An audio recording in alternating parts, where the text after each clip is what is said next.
Test 1, 2.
My name is Helen Anthony. I'm the chair of the Committee on Finance. I'm calling to order our public hearing on Monday, June 30th of 2025 at 5:35 p.m. Tonight we have our full committee, I believe, is here this evening. We have Councilor Taylor, Councilor Anderbaugh, Councilor Graves, Councilor Sanchez. Thank you very much. In addition, we have Council President Miller, we've got Majority Leader Espinal, we have Councilwoman Harris, we have Councilor Gonsalves, and I thank you very much for attending. So noted. Thank you. I'd also like to thank Ken Cheverini, who is from the City Solicitor's Office, and also our wonderful clerks, Carissa and Donna. Thank you so much.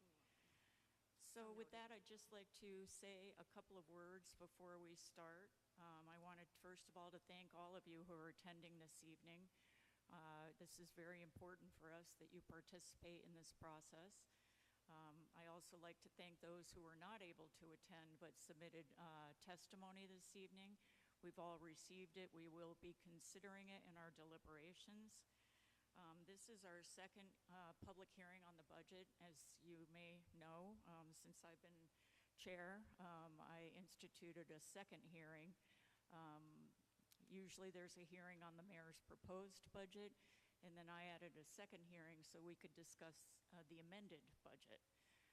Unfortunately, due to the timing of this particular year's budget, we will be going right into our committee meeting on the rise, and we will be voting on this budget this evening. And that's not something that we normally like to do. We like to be able to sit with everyone's testimony and think about it and discuss it. But unfortunately, given the fact there was a very long time, our Providence delegation up at the State House and our State House colleagues had to take some time this year to deliberate over the mayor's proposal to exceed the 4% cap, and then there were other pieces of legislation that had to be decided, so it pushed our entire schedule back. Usually we have our bills going out on July 1st because, frankly, we need the cash to run our city, and unfortunately, due to the lateness in this coming to us, we now are trying to get this out of committee. And we have to vote on it twice at City Council, and so we hope to have our bills out mid-July, which is challenging, creates a challenge for us to meet our obligations as a city. So with that, I would just like to say that I can say tonight confidently that we have delivered on our commitment. At the outset of this process, we committed to advancing a balanced budget that met all obligations and protected core city services while ensuring that no one group of residents was favored or punished over any other. Last week, following months of negotiations, we announced an agreement that was reached with the mayor to revise his proposed budget for fiscal year 2026 to correct what we perceived as major inequities in the proposed tax structure and to ensure a fairer distribution of the city's property tax collection. The original proposal introduced in April by the mayor would have had, in our opinion, an uneven impact, raising some homeowners' tax bills much more than others compared to last year, with 2 to 5 unit homes facing the steepest increases. Owner-occupied duplexes and triple-deckers, homes to tens of thousands of our city residents, would have seen a 16% average increase in annual tax bills citywide, while single-family properties would have seen a much smaller 4% average increase. Some large buildings and commercial properties were even slated to receive tax cuts. After careful review, this committee felt that this uneven distribution would have unnecessarily overburdened working families, specifically small-time or mom-and-pop landlords and their tenants. Under the negotiated agreement, both owner-occupied single-family homes and owner-occupied two-to-family unit homes will see equal, modest average increases of just 6%. The change from a 16% impact over last tax bill to just a 6% increase will save these small landlords and their tenants over $400 on an average compared to the original proposal. As a result of these and other changes to bring increases across property classes into closer alignment, this budget will ensure that the collective responsibility of funding city schools, parks, essential services, and the city workforce is more evenly shared. In addition to correcting these tax rate inequities, councilors secured a number of additional changes that will help keep our city safe, clean, and affordable. To name just two of those, councilors preserved a sustainability policy associate position, which had been eliminated in the mayor's proposed budget, and secured funding to cover fees associated with the large and bulky item disposal, saving residents money and reducing the likelihood of more illegal dumping. All of these things were accomplished with no significant cuts to city services and with a total tax levy increase of just 5.85%, which is much lower than the 8% increase that was authorized by the General Assembly, and even lower than what was feared by many city residents. Again, this was a tough budget year requiring tough decisions. Each member of this committee, like each of our colleagues on the full city council, was elected to make these tough decisions, and that's what we have done. The result is a budget that meets our obligations, preserves city services, and distributes necessary tax increase equitably among all city residents.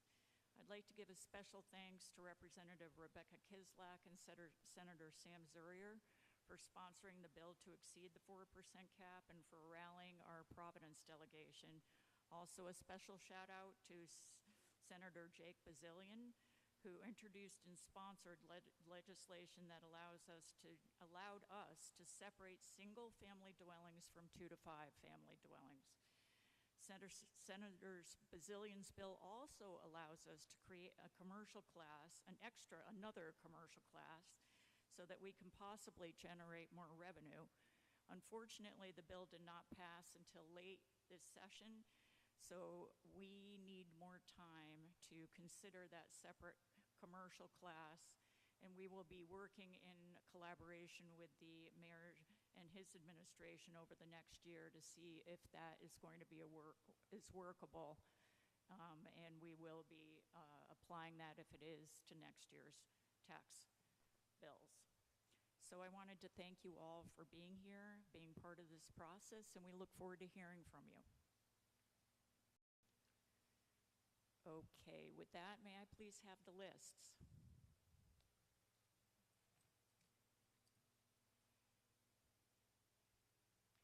I'd also like to recognize Pro Tem Pichardo, who's just joined us. I don't think anyone else. Okay, thank you. Okay, so I would also like to, I'd like to ask for a motion to, are we waiving the reading of the, no motion. Okay, so we are here to discuss our budget this evening, and with that, I'm going to start with, in the tax rates. I'm sorry, the time constraints. I thought you said tax rates. Yes, that's included in the budget. We are going to give everyone 2 minutes. If you can, please try to keep it to 2 minutes. And if somebody's already testified to what you're going to testify to, you can actually refer to them as a prior speaker, but we are really trying to keep this to 2 minutes. So with that, I'd like to call Jacob Miller.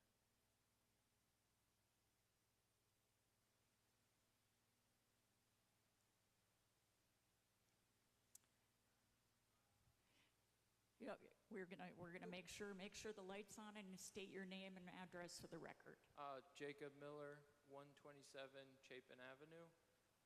I'm a small mom and pop landlord, live in the building, and I am here against passing this tax bill still. I really appreciate the city council and for all the adjustments that have been made to bring the increases down for owner-occupied 2 and 5 families. But I still disagree that the bill as written is equitable, because 2 and 5 units that are non-owner occupied are still bearing a large increase, and across the board it is still an increase, which will hurt the working people of Providence, and the majority of people who live in these old buildings, who are also being affected by the new lead laws that have come out. So it's kind of a double whammy of costs. And that's all. Thank you. Thank you so much.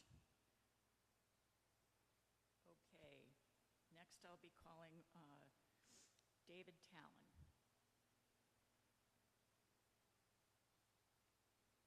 Good evening. My name's David Talon, 25 Santiago Street in Ward 8, Councilman Taylor's ward. I know we're dealing with a big budget shortfall, and there's 2 ways of dealing with this, either raising taxes or reducing spending. And I'd like to offer some ideas on reducing spending on the agency that makes up 55% of the city budget, which is the school department.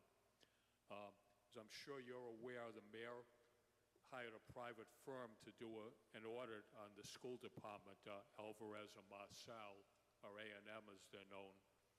And they issued a report on April 11th that basically said that contrary to the public belief that the schools are underfunded, they came up with a conclusion that the schools are grossly overfunded in 4 major areas regarding administrative load in the central office, transportation, maintenance and utilities, and special education, all of which are things that don't directly relate to the students in the classroom, but are just adult-type expenses. And they indicated there were tens of millions of dollars that could be saved there. The one particularly I'd like to see is in transportation, which is roughly $24 million. And I believe that half of the 9,000 students who are being bused right now and spending hundreds of hours on the bus would choose to walk to a neighborhood school if they were given that choice. And if they did that, it would save $10 million. So I know you're pretty much, after this meeting, are going to pass the budget as is, but nobody in elective office is talking about serious ways to reduce spending. And I hope some of these ideas will start some discussions, at least for next year. Thank you for your time. Thank you, Mr. Talon. Hillary, is it Brown? Sorry if I'm mispronouncing your last name. Hi, my name is Hillary Brame. Brame. Yes, my address is 127 Chapin Ave. You heard my partner speak earlier. We're small mom and pop landlords, and I guess to add on to what he said, and to differentiate my testimony, is that increasing the 2 to 5 family taxes for non-owner occupied is going to result in rent increases that will never go away. And this may be just 1 year's worth of increases, but the tenants in the triplexes all across Providence will never get that money back next year.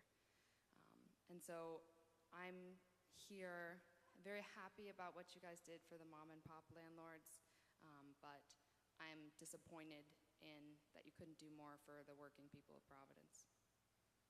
Thank you. Thank you so much. We have Kari Lang.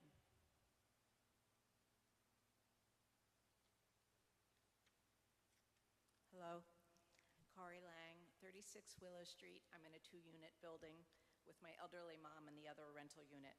I'd like to thank you, Chairwoman Anthony, and the Finance Committee for the changes you've made to make the budget better for residents of Providence. I know you've done a lot of work and a lot of nights. I most want to especially thank you for the additional state aid of $6.5 million and for the improved changes to tax classifications, and very much for your considering consideration and understanding the impact on owner-occupied landlords of 2 to 5 units. Huge and very thoughtful, thank you. There are two reasons, and I know you're in such a tough spot, but it's difficult in terms of giving testimony and then not being able to have our testimony incorporated, so I love the consideration of a postponing of the vote or somehow to make that work. And my other reason for that is because you have the opportunity to avoid any tax increase at all with some more alternate tax revenue that was also approved by the state. I think you might have alluded to some of that in your comments, but there was some state legislation that passed that seems really promising, and I'd love to understand why some of it may not have been added into this budget. Maybe it's just time, but one was higher taxes on homes above $1 million per unit. Another one was forcing the colleges to pay more with the same powers given to Smithfield. They did that in Smithfield with Bryant College, and it really worked. And then the other one is a higher tax rate on polluting industrial properties, which I feel like was the one you were mentioning, and taxing polluters, which seems like a really great thing to do. So those options were presented, I believe, and I suspect it's timing, but I'd love to hear from you why. Because it feels like with the good work you've done and with these alternatives, the combination could bring in that much more income for the city and maybe not require any tax increases. So, Thank you very much. I appreciate that. I did mean to say a little bit about this before we started, but I did speak about Senator Bazillion's bill, which is the creating, part of that bill is creating an additional commercial category for our polluting properties on the port, I think was the intention. So that very much is going to be considered. The other bills that were mentioned did not have House sponsors and were not passed. And so we are not able to consider those at all. So I just want to make sure that people understand that we can only do what we can do with what we have. So those bills did not have, they were, I believe, presented by Senator Bell, but they did not have House companion bills and did not pass, so we are not able to consider those. So I'm so sorry. I meant to say that during the introduction. I just wanted to say that in case somebody else has it as part of their testimony tonight. So with that, I'm going to say, Stephanie Matville. Maybe I'm not saying that right. Estefani? Okay, that lives on Wesleyan Ave. Okay, Kate Shapira.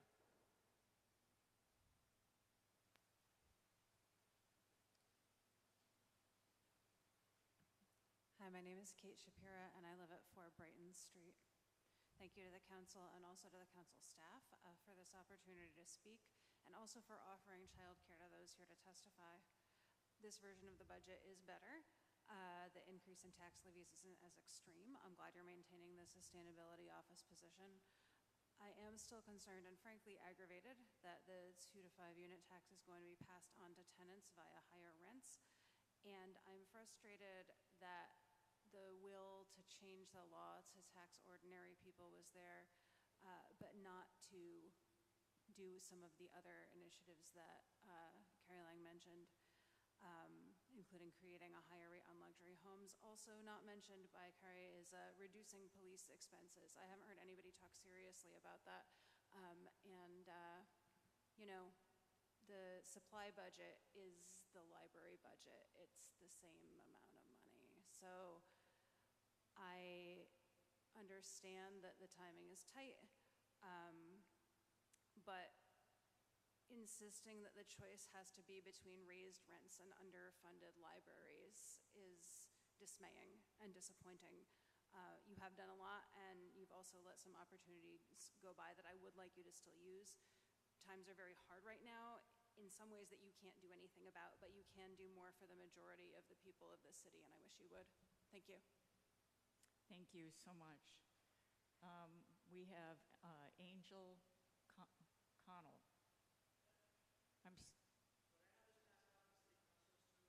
I'm sorry, what is it, sir? You can, you can ask for that to be brought forward, and I will take it and distribute it. Is that what you'd like to do? Okay. Our wonderful clerk, Donna, will take that and make sure that she distributes it. Thank you.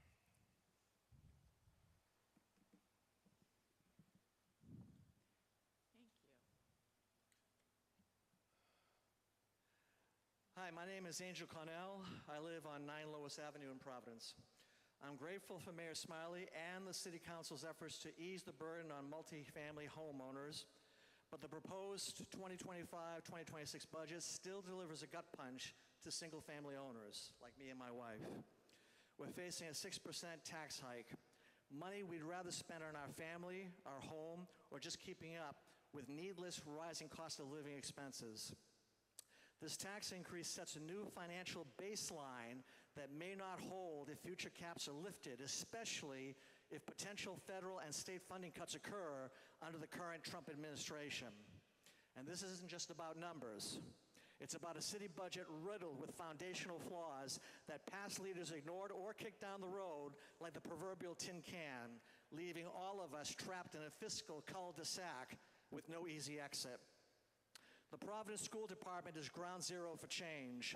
Its 19th century model fails our students and teachers, stifling any potential with an outdated infrastructure.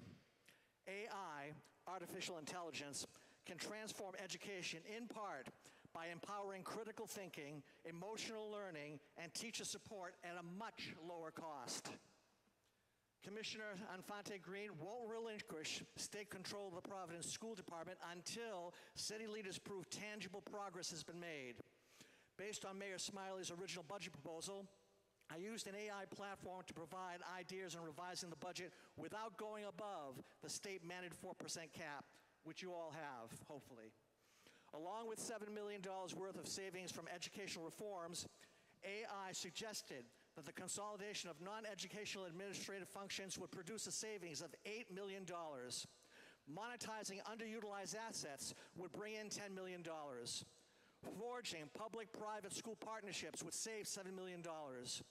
Introducing nonprofit service fees would annually bring in $5 million. And automating, digitizing the licensing and permitting process would save $3 million. Of the ideas outlined, AI posits that the total impact of these savings revenue ideas would be $33 million. These and other ideas aren't numbers. They're a lifeline. They must be debated openly, refined with public input, and acted upon swiftly. Mayor Smiley and the council must tackle these structures now, even if it means facing down special interests who act as enablers of the status quo. If genuine reforms are in place by 2026, 2027, such as rooting out waste, embracing innovation, and aggressively providing astute management of our tax dollars, my wife and I will swallow hard and accept this expensive tax hike.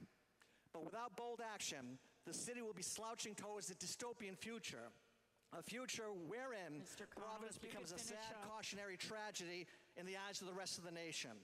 Please seize this moment, act decisively, and build a city that works for all of us. Thank you. Thank you, sir. Victor Capion.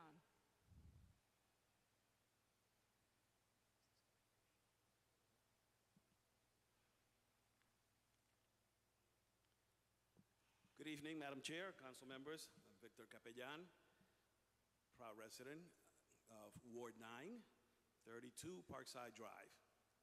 I'm also a taxpayer and a strong advocate for public education in our city. And I know that you face a very difficult choice tonight. Our city's finances are in a crisis, and raising taxes is never easy. But investing in education is worth it. As a product of the public education system, I am willing to pay higher taxes because I know our schools have been underfunded for far too long. So I am hopeful that our public schools will receive the support they need and our kids deserve. I also appreciate that the council, working with the mayor's office, have found ways to spread the burden more fairly especially to protect working families who need it the most. But working families shouldn't carry this alone. As taxpayers, we need to see that the city is doing everything possible to find other ways to bring in revenues.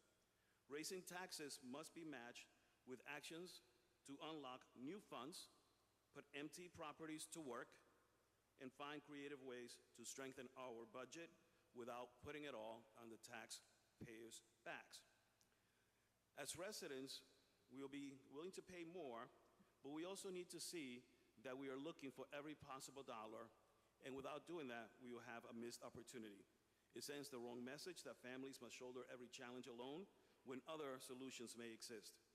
So tonight, I urge you, keep investing in our schools, find more ways to protect working families, and continue to work hard to find new revenues that take the pressure off taxpayers, and hopefully we will see better days in the future.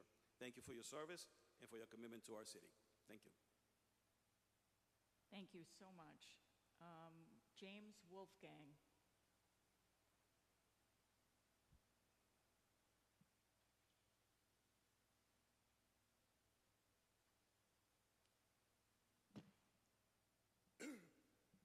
James Wolfgang, 9 Canonchet Street.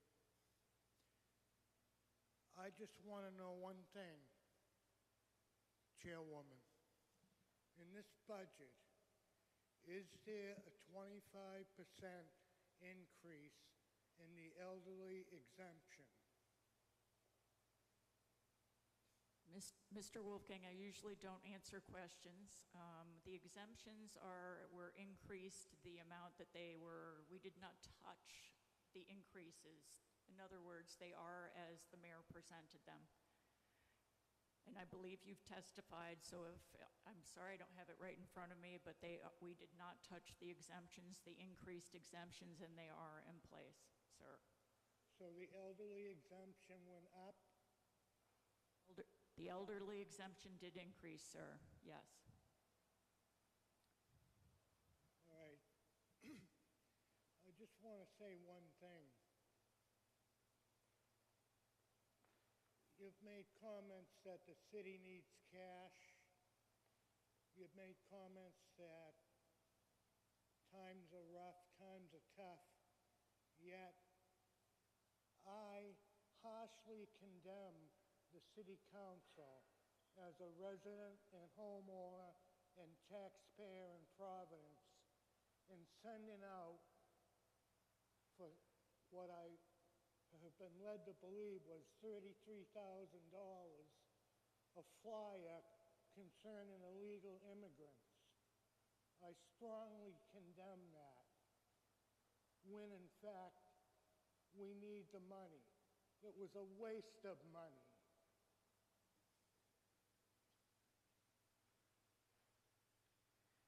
Okay, Sean Selleck.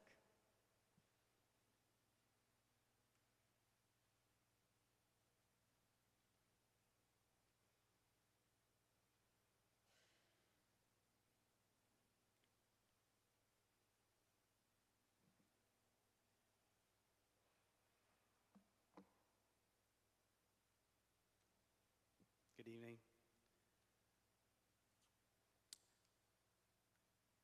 My name is Sean Selleck. I live at 138 Messer Street. I'm grateful for the opportunity to speak today.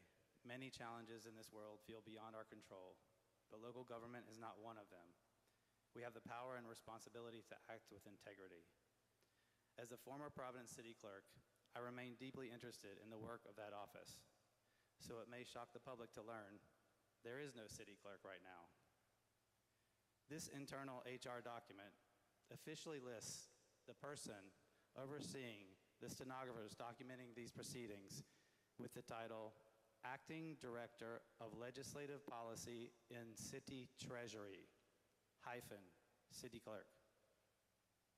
That position does not exist. It's not in this budget document. It was fabricated, pure and simple. This document also shows that same individual, Tina Mastriani, is receiving a salary of $143,460,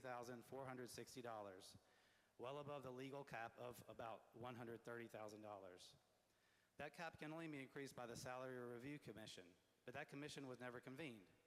The council president and the mayor's staff approved this secretly in violation of the law. Let me be clear. This is corruption, and it's expensive. This one illegal raise will pad Ms. Mastriani's pension by $10,000 a year. That's $250,000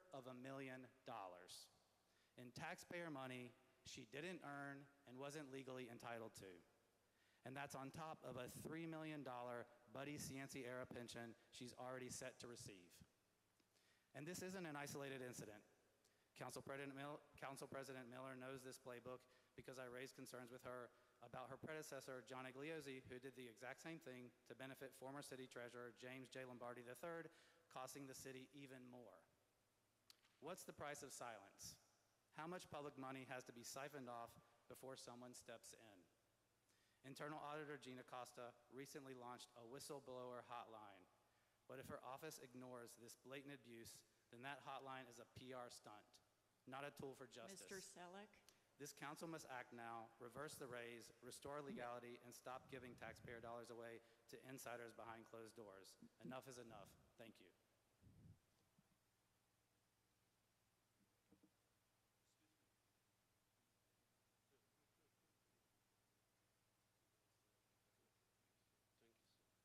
We're going to, Kiverly Dycup? I am so sorry. I'm sure that is incorrect. Is it Kimberly? Oh, okay. Thank you so much.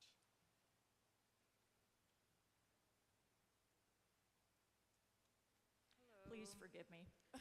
Yeah, you butchered my name. It's all right. It's Kimberly DeCoupe. I'm a Providence resident. I recently just moved, 458 Sharon Street. My rent is very high, like everyone else's. I have been paying attention to the budget battle here. Even when I wasn't living here, I always pay attention to Providence politics. I'm very active in Providence. So I'm glad that you guys made improvements to the budget. I have to say the original budget was an abomination, honestly. It was just obviously full of corruption. I don't trust the mayor. I think he's proven himself to be deeply corrupt. He's not even from here. I think he should go back to where he came from. But I'm glad that you guys made some improvements, but I still feel like you're still playing the same game, which is you're still putting out a budget that essentially is austerity, right? You're balancing the budget on the people who live here. That's what you're doing. I mean, it's less bad than it was before, but it's still, at the core, it's still the same type of budget. You're raising taxes on people. Rents are gonna go up. Rents are already really high. I personally pay $2,000 to live in Providence, and that's without utilities. And this is just gonna make sure that my rent continues to go up, but my wages aren't gonna go up, right? I'm not gonna ask my boss to give me a raise so that I can afford whatever new rent comes down the pike.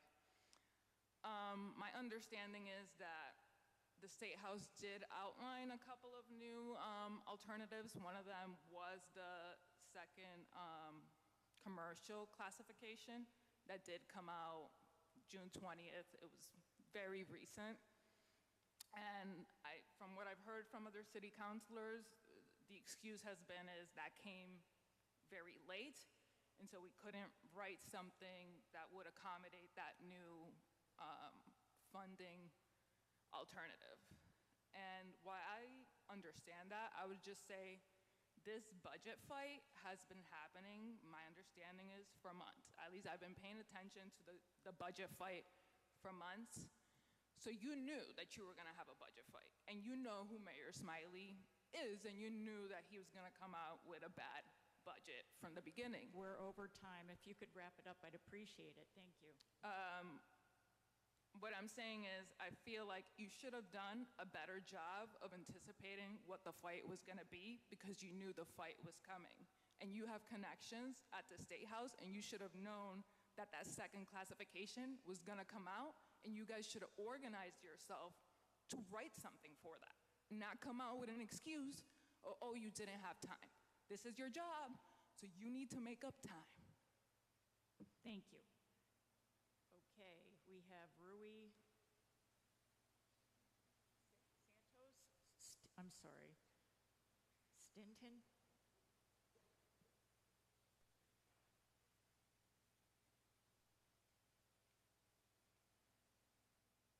Hi, good evening, City Council. Okay, I am also here to, Could you give your name and address if you wouldn't okay, mind? yeah, Rui Santos, 23 Delmar Ave. And I also am here to figure out why we got into this battle with the school department, first of all, because did not Mayor Smiley have some counseling with lawyers and figure out what might happen at the end of this outcourse? A lawsuit costs a lot of money for representation, all this money wasted from us, the citizens of Providence, unfortunately. Thank you. Thank you, sir. John Sherman?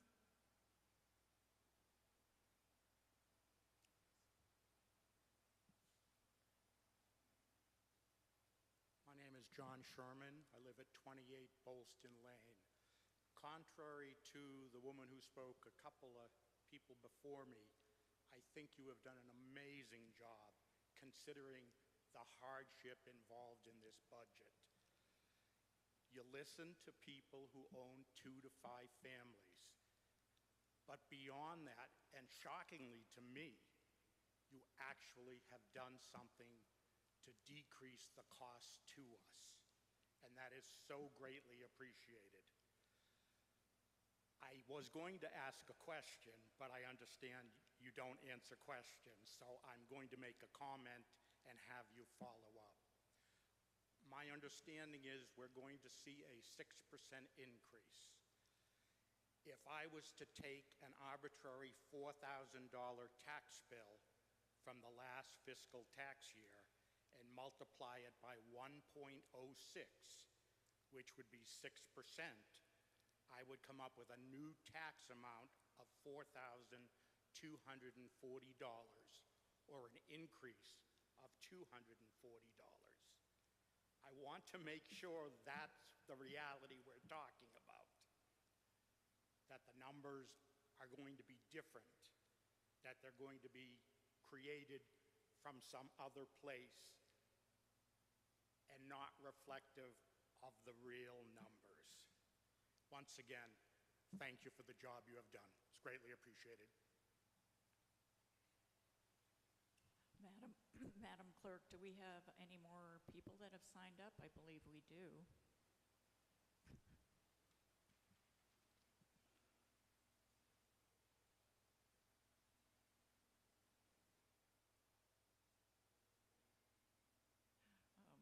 Grant Dolgarian?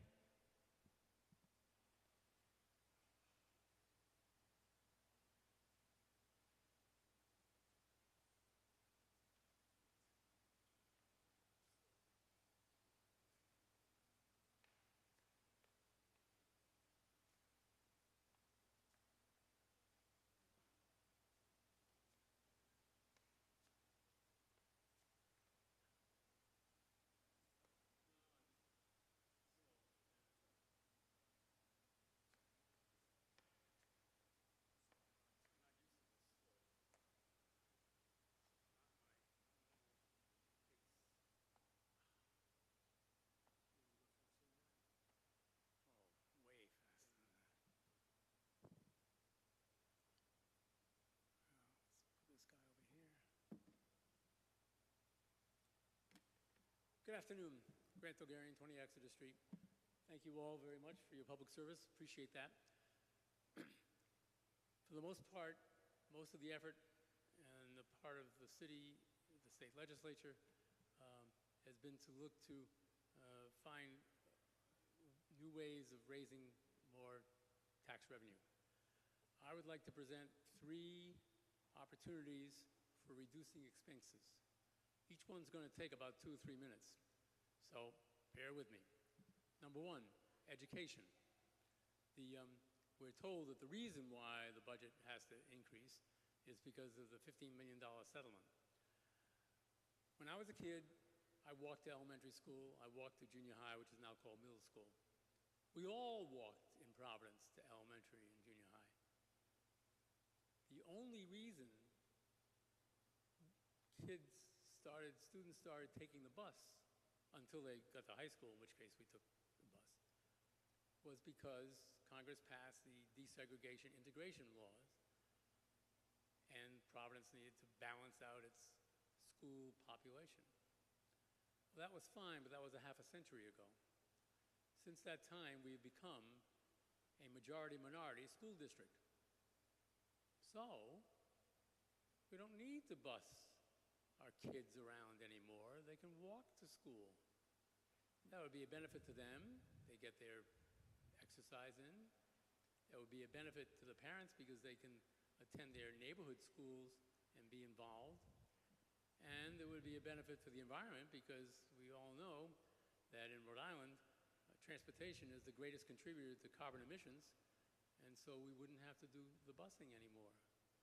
Mr. Dolgarian, I'm going to remind you, I'm so sorry because I want to hear every one of your points, but we have only allowed people to have 2 minutes, so I think what I'm hearing is transportation is an issue in the school, but I really want to hear all your points, but we only allowed everyone to have, just over 2 minutes, so if you could keep that in mind in your presentation, I'd appreciate it. I'm about to finish this one up. If we could no longer bus, that would save us, out of the 15 million, that would save us 60% of that 15 million. So that's my suggestion and recommendation. Let all the kids go back to their neighborhood schools. That's number one. Number two, trash, recycling. The reason our recycling rate is pathetically low in Providence is not because people aren't recycling, it's because people are contaminating their recycle bins with trash. This is not rocket science, this is very easy and simple. We got to get the word out, we have to communicate, do much more effective job. I have suggestions on that, but obviously I can't fit it in 2 minutes. However, here's my overall suggestion. We employ a lot of kids for summer jobs. None of them have to do with encouraging better recycling, more intelligent recycling. My suggestion is that an hour or two from every summer job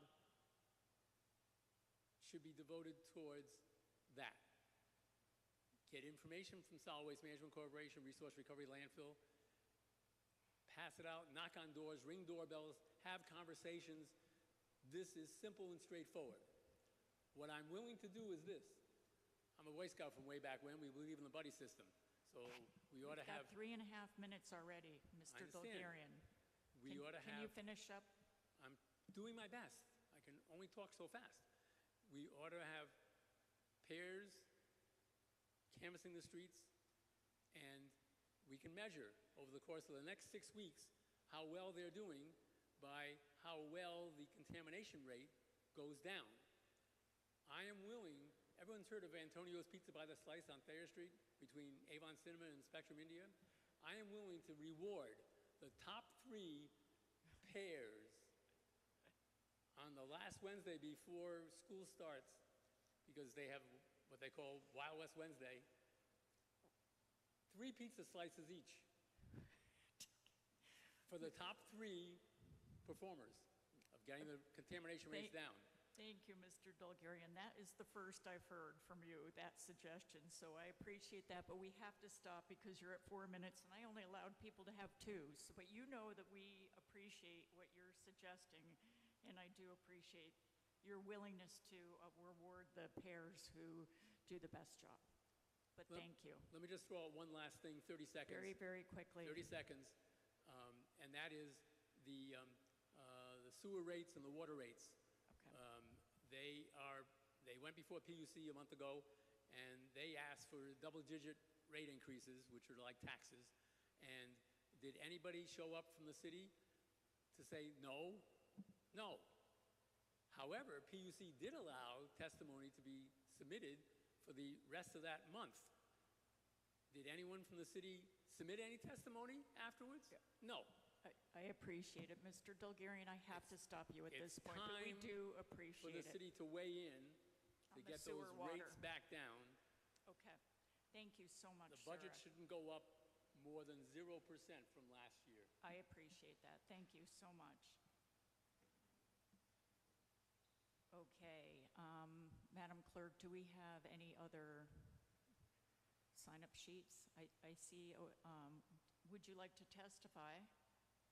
Yeah, yes, okay.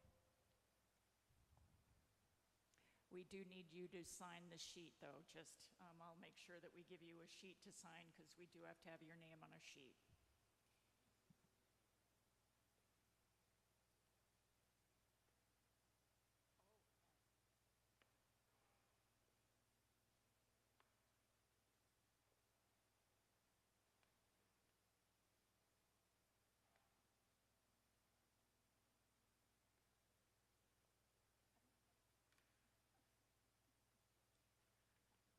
Okay. Thank you so much, and we have Lois Letter.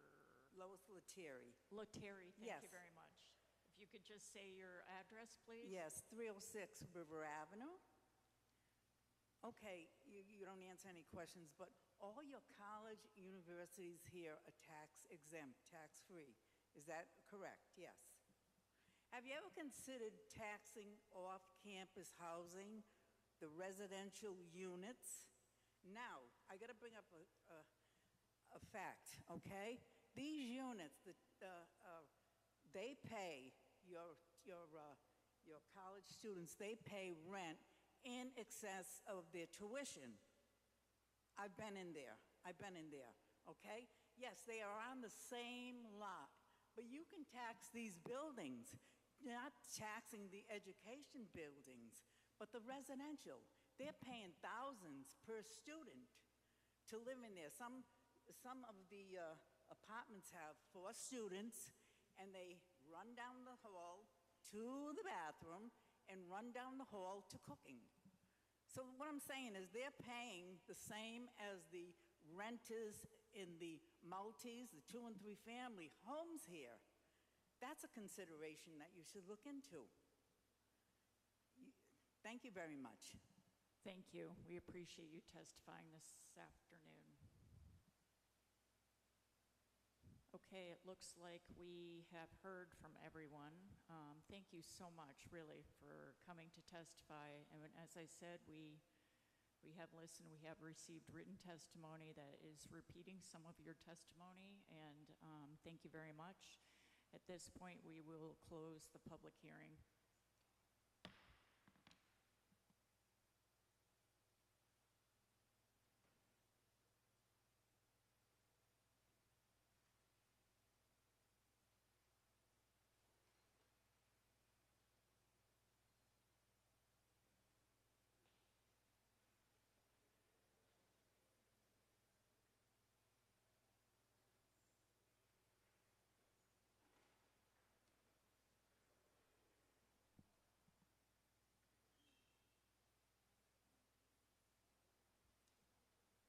So I think we're going to be staying put here for our Finance Committee meeting.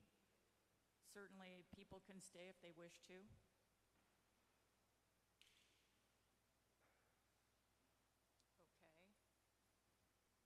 Where do you want to sit?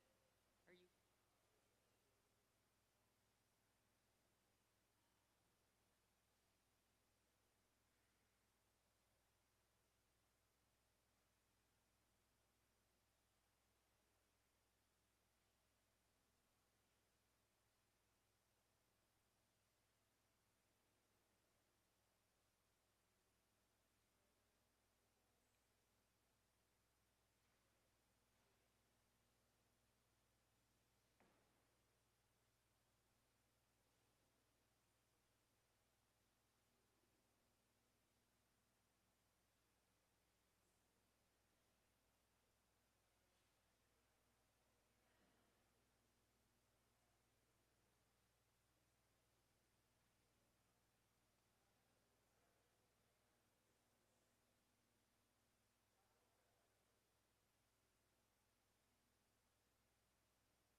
think we're ready, so everybody get settled down.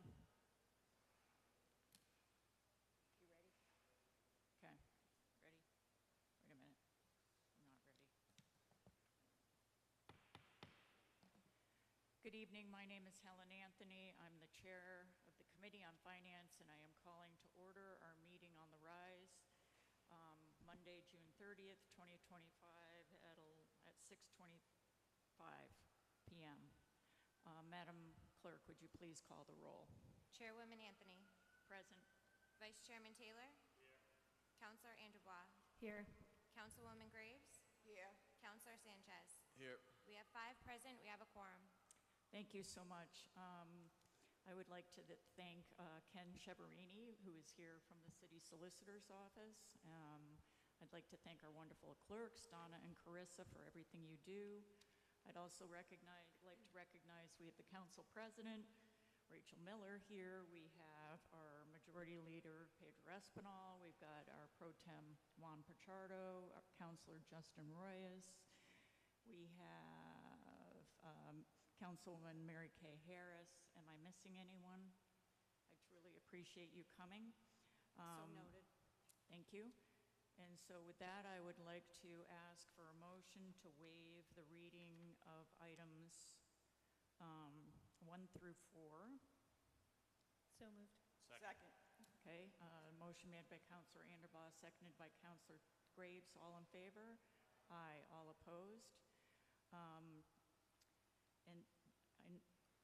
I would also like to take out of order, I'm going to take item number 5, which is the capital improvement plan. I'd like to take that out of order. So moved. Second. Thank you. Motion made by Councilor Sanchez, seconded by Councilor Anderbaugh. All in favor? All opposed? Okay, all opposed? And I'd like to, a motion to continue on item number 5. And I'm sorry, I already waived the reading of 1 through 4, but we are going to hear the capital improvement plan next week on Tuesday. And so I am asking for a motion to continue this matter because we have not heard testimony on this. May I have a motion? So moved. Second. Okay, motion made by Councilor Anderbaugh, seconded by Councilor Sanchez. All in favor? Aye. Aye. All opposed? So with that, we are now moving to our discussion on the budget, agenda items 1 through 4. And we are going to have a substitute, which is the amended version of the budget. May I have a motion to substitute? So moved. Second. Motion made by Councilor Anderbaugh, seconded by Councilor Graves. All in favor? Aye. Aye. All opposed? So with that, I am going to open it up to our committee members and the councilors who are present. I think and I'm sorry, we have Councilor Gonsalves. I did not announce that he is attending the meeting on the Rise. And so I am going to ask our committee members and the councilors who are in attendance whether they have anything they would like to discuss with regard to the amendment.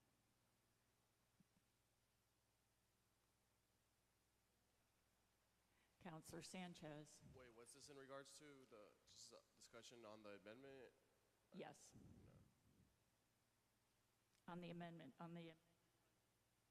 think we've all reviewed this. I'm not sure we're going to have another presentation on it. Is there any questions or discussion? Because we are going to take a vote on the amended budget this evening. Thank you, Chairwoman. No, I would just like to point out something that hasn't been brought up that was included in the council amendments that, was heavily discussed in our neighborhoods was the fees to bulky item pickup. As you are all aware, we recently negotiated, the mayor's administration negotiated, the council approved contract with Waste Management that included a $20 fee per bulky item pickup, which is different from right now. Currently, it is a free service. Well, not free, the city pays for it. So I would definitely like to, share a lot of gratitude to the the council office and the mayor's office for removing the fee that was placed on our constituents.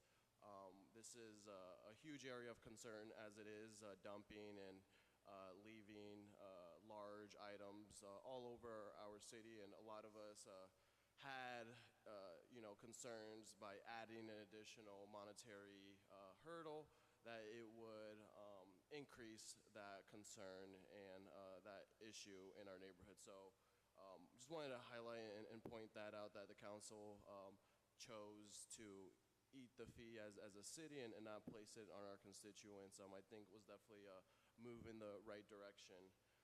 And then just generally speaking regarding tax increases, this is my third budget here for the city of Providence, an honor that I take very seriously as open socialist.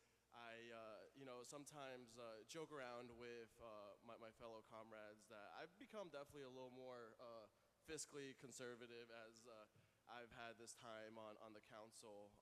And I say it jokingly because it is, very eye-opening sitting in finance on a weekly basis. During our, budget season, being in there 3 to 4 times a week with all the different departments, you really see where every dollar is spent.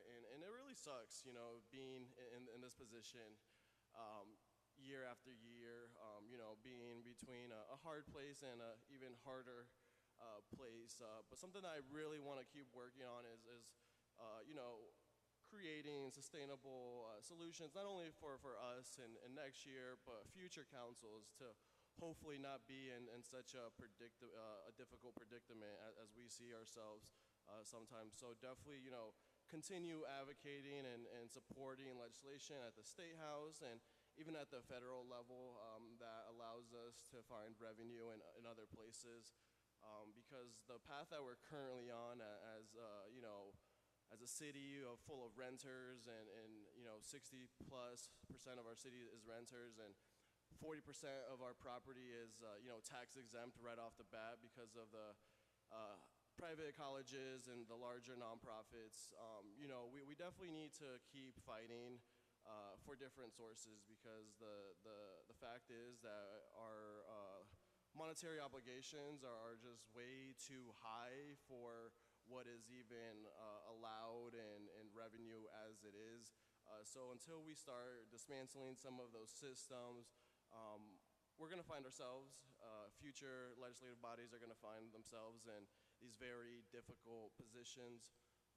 I don't need to tell any of you, you're all aware, but just to say out loud for the public, regarding the pension obligation, is a huge, handcuffs on our city. So we really need to do a better job, the mayor's office and ourselves, for the well-being of this city. Until we, fight and change some of the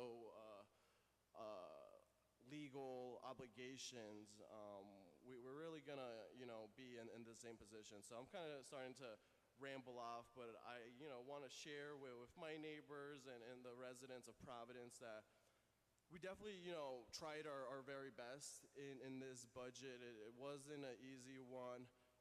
Obviously, no one wants to see tax increases, but what I also been telling my neighbors is, as a municipal government, sometimes tax increases are manageable, and I think that's what we tried to do as much as possible in this budget, while also prioritizing what our expenses are. A lot of this, as you could say, new money is going to our public education system, and that's something I am extremely excited about. Our school district has, for decades, been underfunded. There was a time from 2012 to 2018 or so where it was not increased at all. Looking back on it, I'm just so disappointed as a Providence resident, as someone that was born in the city, to see, 2012 I was in maybe 7th, 8th grade, not paying attention to local government. But as I've gotten older, just to see how a decision like that was even considered, much less lived in reality, is something that we should all be ashamed of and something that we should never allow to happen.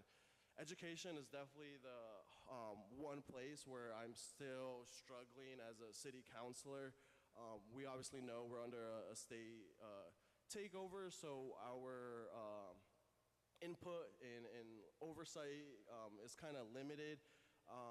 But where we can, make a difference is the funding to it. So as, a proud advocate of funding over the past few years, I am, the city didn't have a choice this time. We were obligated to do it. But I think it's the right decision at the end of the day, and I'm excited and happy that $15 additional million is going to our public education system here in Providence, because I'm a strong believer that a good quality public education is the foundation to any thriving society. And hopefully, with these additional dollars and more active school board and responsible local government here in place, we will hopefully start turning that direction for our local public school district.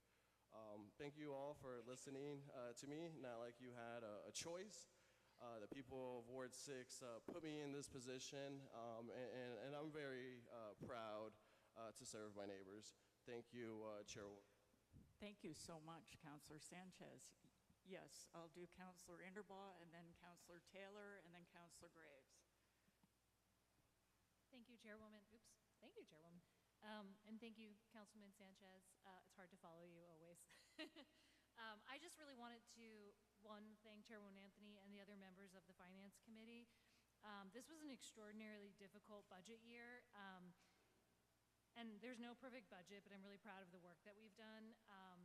I feel like we were responsive to a lot of the testimony that we heard at our very first hearing. I think we did. Councilman Sanchez already responded to some of it, but we heard and we listened and we responded.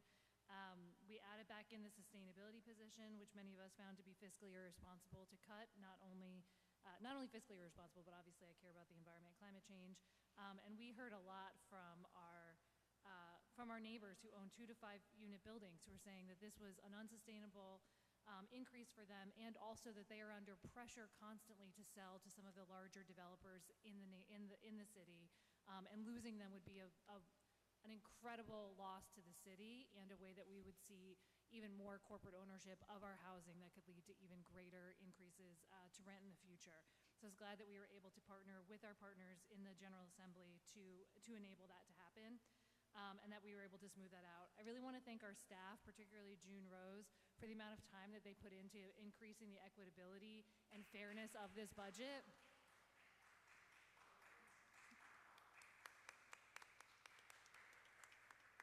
June's the best. And just wanted to also thank members of the General Assembly, particularly my Rep Kislak, my Senator Zurier, and Senator Basilian, for the work that they did to both help us go over to enable us to increase the levy in the way that we needed to, unfortunately, for this budget, as well as give us some new innovative tools like separating out the 1 and the 2 to 5 unit buildings. I also do want to address quickly some of the testimony that we did hear tonight about things that folks hoped we would do that we didn't do. And 2 of the things I heard, one was asking why that we weren't taxing homes valued over $1 million at higher rates. And I do just want to share, that was a bill that was introduced at the State House. That's not something we can do here on council. That bill did not pass. A version of the bill that did pass is called the Taylor Swift tax. All that money goes to the state.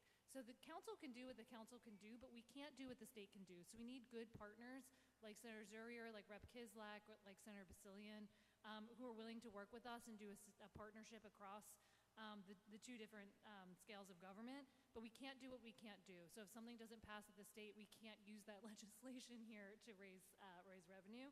And the second was about the commercial rates. I think it's a really exciting and innovative tool for us to look at for next year, to look at how we break up the 2 different types of commercial rates. But we don't currently have in our tax structure like a ranking of who is the most polluting or like the different types of industry. That would not have been a possible thing for us to break out for this year's tax budget. And if we waited to do some very complex analysis to figure that out, there's a cost to waiting. We are already behind. We need to have passed this budget by tonight, and we are here tonight not fully done passing it. So if we had waited, I am worried about cash flow for the city. I am worried about if we were going to need to furlough employees. I think that's a really exciting, innovative tool. We will look into it for next year, and we know that the mayor's team has also said that they will do that with us. But we didn't ignore it out of disrespect or out of thinking that we don't care about our residents or whether or not commercial properties or polluters weren't paying. It was just a tool that we can't use at this moment, but we'll look into in the future. And I know I've heard from a lot of residents asking why we didn't do that. And so I just wanted to say that out loud. And I'm going to stop talking. I'm not one for long speeches, so I apologize. But I just really want to thank this team. It's been a lot of long nights together, and I really do think that we took a difficult situation and made it a little bit better for our residents. And I'm excited to continue the hustle with you between now and next budget to figure out how we increase building, increase housing across the city so that this isn't something borne by current residents, but we see future taxpayers and future commercial properties develop across the city. So thank you, Chairwoman. Thank you so much, Councilor Anderbaugh. Now we have Councilor Taylor. So basically, I just want to thank everybody involved because there was a lot of moving gears from the beginning of this. I want to thank the City Council, the Finance, the City Council leadership, as well as the mayor, plus also, I know everybody mentions the different reps, but I want to congratulate my rep, Scott Slater, who put in, as well as the other senators and reps, because as you all know, we took a lot of hits in the beginning. Everybody was, oh, you're going to 8%, you're going to 7.5%, you know, people were throwing numbers out there without any numbers even known, and we were, all the city council here were taking a hit, including the state reps. I know Scott Slater took some serious hits on putting that legislation in. And I'm glad that it got through, and I'm going to piggyback on Councilman Sanchez. I would not have voted for this unless the bulky item, if the bulky item fees was still there, I would not have voted for it. But I want to thank the city council leadership and the mayor for listening, because I thought we're taxing the people and they're going to add another $60 to put, and the dumping is going to go through the roof. We already have a problem with dumping. So I'm glad that you guys worked that out. And it's funny because I work with a guy who lives in North Kingstown, and we've been talking about this all the way through. And he's like, geez, he said, you know, what are the figures when we finally got them? And he's like, wow, he said, I pay more than that in North Kingstown. And he says, I think, and I don't know this for sure, he said, I think those figures you're giving me, you're like probably 30 out of 39 cities and towns where we rank on taxes. And then he also made points which I didn't realize. He said, listen, I'm paying more this year than I'll be paying for my taxes on a single family owner occupied. But we don't have, I live right down the road from the this is my friend talking. I live down the road from the transfer station. I got to take my trash there. I don't have sewers. I got to pay every time to get my cesspools done. I don't have the roads. If they get plowed, they get plowed. So we get a lot of perks, I guess you want to call it, or things that other, not perks, but things that other rural places don't have. And then I was just reading, like, within the last couple months, they had, I know it's different than Providence, but North Attleboro is building a new high school. And they ended up voting for this. The people voted for it, for a 972 increase in their taxes for 20 years because to get this new high school. So I was like, wow, we're complaining about $140 or $200. So when you look at the big picture, basically what I'm trying to say is it was not an easy thing to do, but where everybody came together, we showed how we can work together as leadership and council people and finance and the budget. Is it the best budget? It's the best budget I think we can get. It's better than what we had. And, you know, I will be voting for it when it comes time. And I want to just say thank you to everybody. Thank you. Thank you so much, Councilor Taylor. Councilor Graves. Well, I'm going to say the same thing that everybody else has said. I want to thank staff. I want to thank the finance department, committee. I want to thank Helen, Councilwoman. She, the president of the Finance Committee, she definitely led us through. I mean, we had some contentious moments, but we made it through. We all heard some of the, what are you people doing? Why are you letting this happen? What's going on? Are you people crazy? You know, don't you know better? You know, all kinds of things. And we just had to let the people know, you know, I'm in the same situation and boat that you're in. And just sit down, let them talk, get it out of their system, and just try to let them understand we're going to do the best that we can. And we did. This is not a great season. This is not a great situation. But this was the best that we could do. And I give kudos to the mayor's people and kudos to our people. We went back and forth. It's going to be late. I don't know how much later than any other budget, but I know we're over. But that's what it took to get what we could get. And we fought for everything. And everybody was fighting hard because we don't want the city to go down. We don't want the people to really suffer. And we want everything to be as fair as possible. We don't want people to be struggling. But if you look at the things, the people that are living in the 2 to 5s, there's a lot of thousands and hundreds. If you look at all those millions, you get lost in it. But then when you look at what you're really going to be paying monthly, some of it is just $18 to $20 or $21 per month. I'm not trying to make it small, but I think we can probably come up with $20 to $25, all of us. And if that's what it takes for us to have better schools, so be it. If that's what it takes to make sure that we have the best city, so be it. We're doing it for all of the city. So sometimes we have to sacrifice just a little bit to make everybody whole. And that's what we tried to do. And I hope and pray that next year will be better. But if it isn't, we'll make it through. We are resilient. We are strong. We are powerful. As long as we stick together and keep fighting for one another. And I have to give it to my the 15 wards. We came together. We come from different mindsets and different areas, but we all came together and we made it through. And the mayor's people came, and you know, having a whole bunch of people to come to a mindset, it's hard. It's really hard. We didn't kill anybody. We didn't maim anybody. We were able to do it.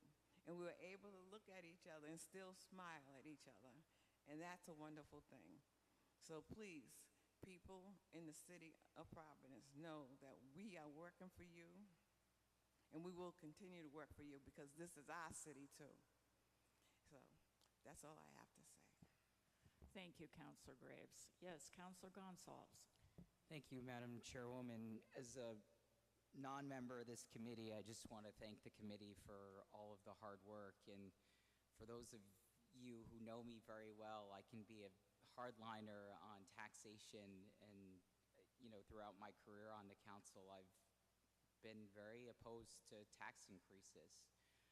But I think as we've heard from each of the members tonight, we are really in between a rock and a hard place. And I think the way that this committee came together to address all of the challenges that we're experiencing as a city and to distribute the pain equitably, I'm just so grateful for the hard work and all of the passion and just all of the camaraderie that we saw throughout this process. And it's moments like this that remind me of the importance of our work and the importance of working together.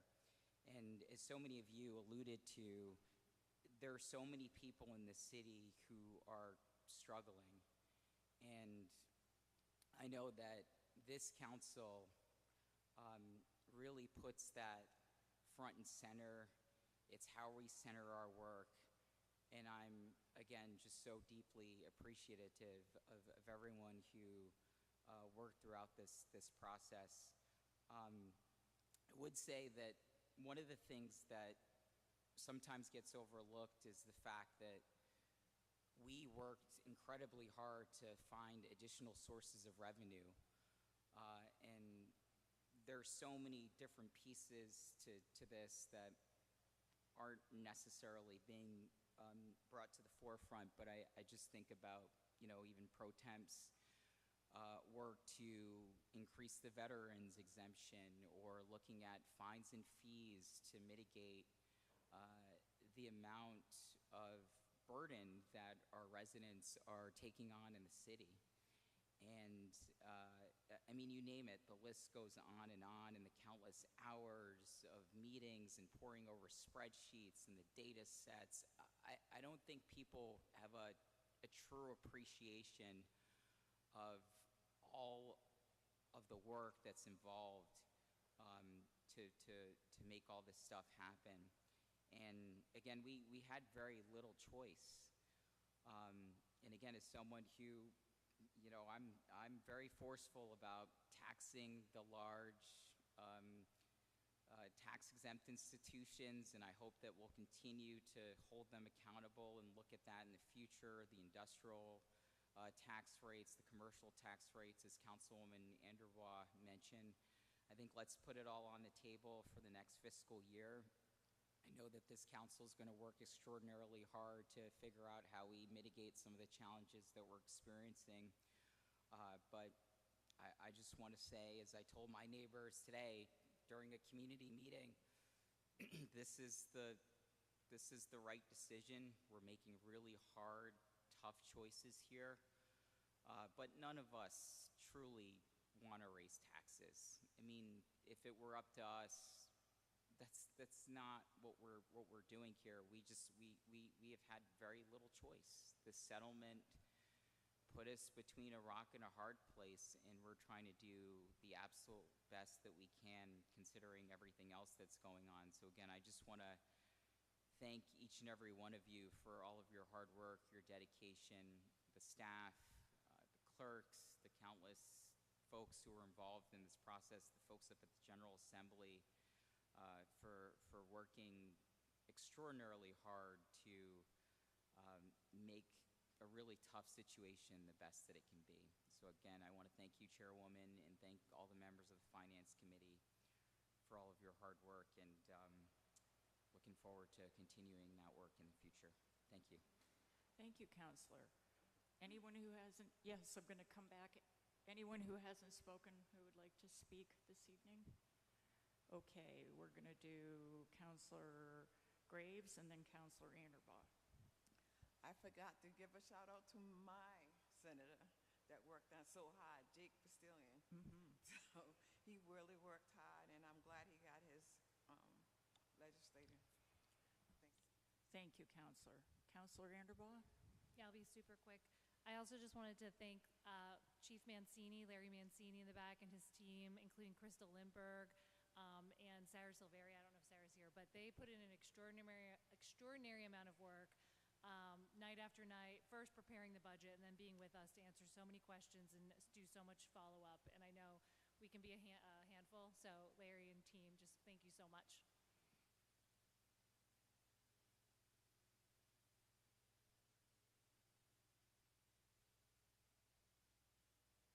Okay, before we do anything else, we have to mark the exhibits, which I forgot to mark. Oh, I'm sorry, there are several housekeeping matters.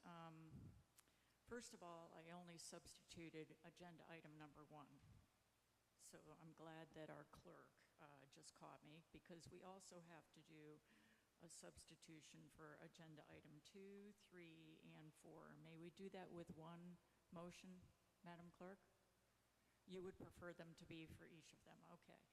So now we're going to have a motion to substitute for agenda item 2. May I have a motion? So moved. Second. Motion made by Counselor Anderbaugh, seconded by Counselor Graves. All in favor? Aye. All opposed? Now I would like a motion to substitute for agenda item number 3. So moved. Okay, motion made by Counselor Anderbaugh, seconded by Counselor Sanchez. All in favor? Aye. All opposed? Now I'd need a motion to substitute agenda item 4. So moved. Motion made by Counselor Anderbaugh, seconded by Counselor Sanchez. All in favor? Aye. All opposed?